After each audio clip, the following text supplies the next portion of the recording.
Hi, I'm Nick, the owner of Summerbud Limited, and I've been importing classic motorbikes from America for the last 6 years. Now, I'm also building a limited number of classic flat trackers to be used on the road.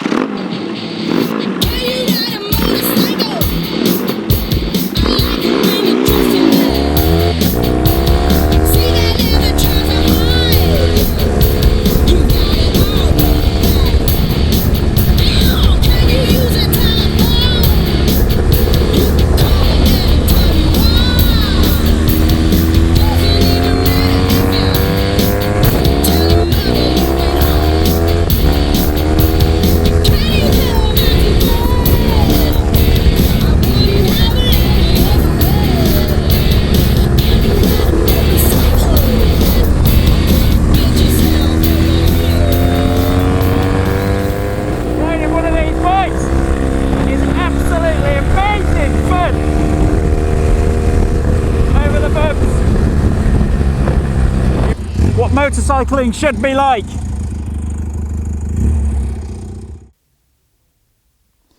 So here we have a finished bike built by Summerbud, one of our road-going flat trackers.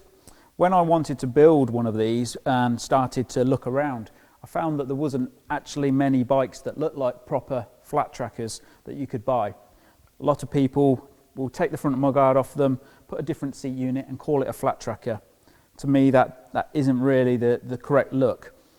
I wanted to base this bike on a 70s flat tracker, something that you look like you could go and race but ride it on the road. So people do say to me, I'd really like to have one for the road. Well, they are for the road. They come with a V5, road registered, but like I say, if you chose to race it, you could. So when I started the build, I knew that it was very important to have the number board on the front instead of a big headlight.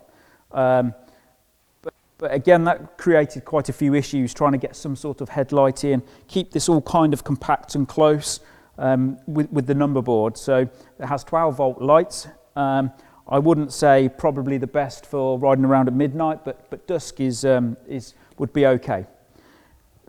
It has aluminium flanged rims with stainless steel spokes, front and rear. I then also noticed when I wanted to build it, you know, a flat tracker bike has a particular look, quite low, quite level, lines flow. So I did some work on the front forks and reduced the length of the front forks to bring the front down. I then on the rear used longer shock absorbers to bring the back up, again to have that line of the bike. I had these fuel tanks made for us because again I couldn't find one that had the particular look. They're not the biggest of tanks, but to do probably 60 or 70 miles on a tank full is more than enough.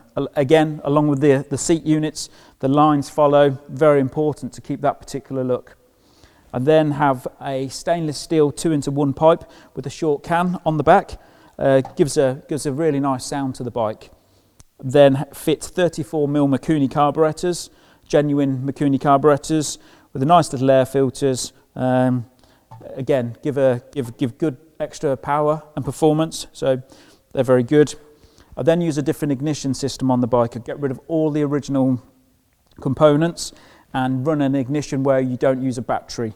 So there's no electric start, it is kickstart only, but it saves some weight, and the actual ignitions do have different settings to do different things with the mapping of the ignition. Street legal flat track tyres. You probably notice on all of the bikes they are all numbered, and each number means something to me. So it's a particular date or a number that is important to Summerbud. That's why they all have different numbers on them. So the reason why I use an XS650 was because in the 70s these were actually used by Kenny Roberts on the proper AMA flat track series in America. Although Kenny's engines obviously were upgraded quite a lot with different cams, different cylinder heads, 750mm pistons. These are still 650. Very good, very nice looking engine. People say these are a Japanese-British engine because they do look very similar to the BSA's Triumphs of their time. But these are more reliable and don't leak oil like the British ones did. So I can assure you, if you buy one of the bikes from Summerbud, you will get looks wherever you go. I've been riding my own one now around for nearly a year, and gets looks wherever it goes. People hear it coming. People always ask me, you know, things about it wherever they see it. So, but not only that, they are really good fun to ride. Riding around the country roads, I guarantee you'll have lots of fun on one of these flat trackers from Summerbud. My background is always been motorcycles, and it's something that I've grown up with. My father used to race speedway and then tuned people's engines, so as I grew up it was always something that was around, you know, going to speedway meetings, grass tracks, seeing riders come to the house, engines in bits, you know, something that I, you know, really liked doing was getting out in the garage and playing motorbikes and playing engines and stuff. So that was my background. So before I started Summerbud, I was a professional speedway rider for 15 years. So pretty much from the time I left school for 15 years. A year or two before I stopped racing speedway, I'd started the restoration part of Summerbud, and then obviously 6 years ago started the import business, and then obviously since building the flat trackers. But this is my last #1 speedway bike that I raced on, which I'm very happy that I kept hold of. It's nice to have it. These are obviously a 500cc single cylinder methanol run bike, and the idea kind of, I think, for the flat track thing was based around this really, because the USA's flat track is kind of speedway on a big scale, so building a flat tracker was the closest thing I could get to riding a speedway bike on the road. And then a year or two before I stopped racing speedway, I'd started restoring old motorcycles, 70s, mainly Yamahas and things like that, which was something I really enjoyed doing. And then I decided in 2015 to see if I could import some bikes from America. America being such a big country, they have so much more stuff than us. The weather and the climate is better, makes the bikes last longer, the chrome work. So I decided that I could see if I could bring some bikes in from America to sell and to restore myself. So I managed to find a contact in America. I went out to America and made contact with these people and met them and made sure everything was good. So at the end of 2015, I started bringing in shipping containers, 40-foot shipping containers with around 60 motorcycles in each time. And the plan was really to restore some and sell them, but I kind of didn't have a great deal of room, so they were basically being brought in and sold as projects. You know, some are real barn finds, some are rider restores, some are nice original, you know, good condition bikes, all across the board, mainly 70s bikes. So, and then I moved to a new unit 3 years ago, which allowed me to start restoring bikes again, because I had a bit more room, which was really my passion, bringing old bikes back to life, and yeah, so that was kind of good.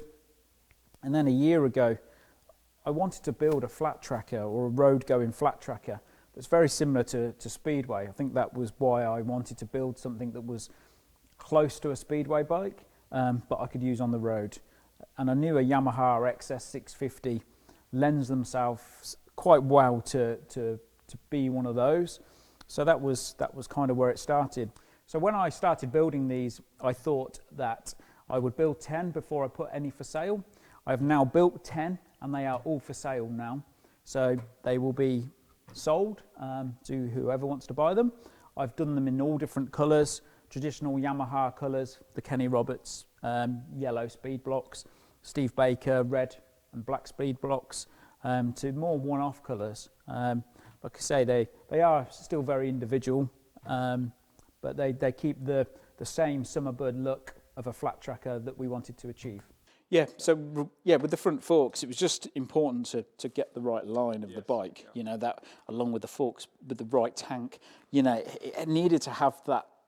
I knew how it needed to look, you know, and I see so many of these things where they call them flat trackers or street trackers, and they're sat like this, you know, and I knew what it needed to be, you know, and these are obviously for the road, but I wanted it to look like you could go and race this on Saturday night in the Minneapolis Mile. You know, that was my thinking behind it, you know.